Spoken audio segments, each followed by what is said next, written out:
पूरे 12 ज्योतिर्लिंग में ओंकारेश्वर ही ऐसा ज्योतिर्लिंग है जिसके दर्शन के पश्चात कोई महानदी का दर्शन होता है, जिसके तट को छूकर कोई महानदी बह रही है। आप काशी जाएंगे गंगा जी दूर है, आप उज्जैन जाएंगे क्षिप्रा जी दूर है, आप सोमनाथ जाएंगे समुद्र है, लेकिन ओंकारेश्वर ही ऐसा ज्योतिर्लिंग है जिसके दर्शन के पश्चात कोई महानदी का दर्शन होता है। वो महानदी है रुद्रदेहाज विद्महे में कलकन्याज धीमहि तन्नो नर्मदा प्रचोदयात्। भगवान शंकर की देह से पसीने के बूंद से निकली है मां नर्मदा। भारतवर्ष में जितनी नदियां हैं सब उत्तर दक्षिण दक्षिण उत्तर की ओर बहती है, लेकिन मां नर्मदा उदय से अस्त की ओर बहती है, पूर्व से पश्चिम की ओर बहती है। सब नदियों में नर्मदा ही नदी ऐसी नदी है जिसका जितना कंकर है सब शंकर है। नर्मदा पुराण में ये भी कहा गया है कि नर्मदा जल के स्पर्श होने जो शिवलिंग निकलते हैं उनको डायरेक्ट पूजा कीजिए, उनको प्रतिष्ठा की आवश्यकता नहीं है।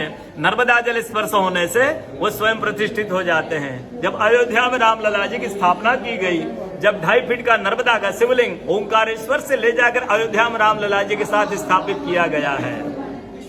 पुराणों में कहा गया है रेवा तटे तपम कुरियात, रेवा तटे तपम कुरियात मोक्षदायिनी गंगा।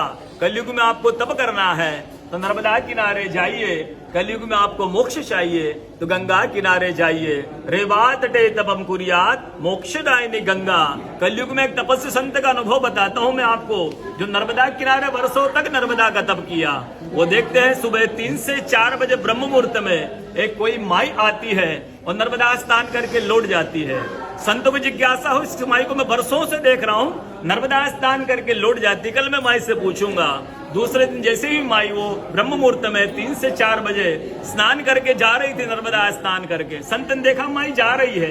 संत दौड़ते गए माई के पास, साष्टांग दंडवत प्रणाम किया, प्रणाम करके माई से पूछा है माई मैं वर्षों से आपको देख रहा हूँ नर्मदा स्नान करके लौट जाती है, माई अपना परिचय दीजिए। तो माई अपना परिचय देती है कि मैं गंगा हूँ, कलयुग में शुद्धिकरण करने के लिए नर्मदा स्नान करने के लिए आती हूँ।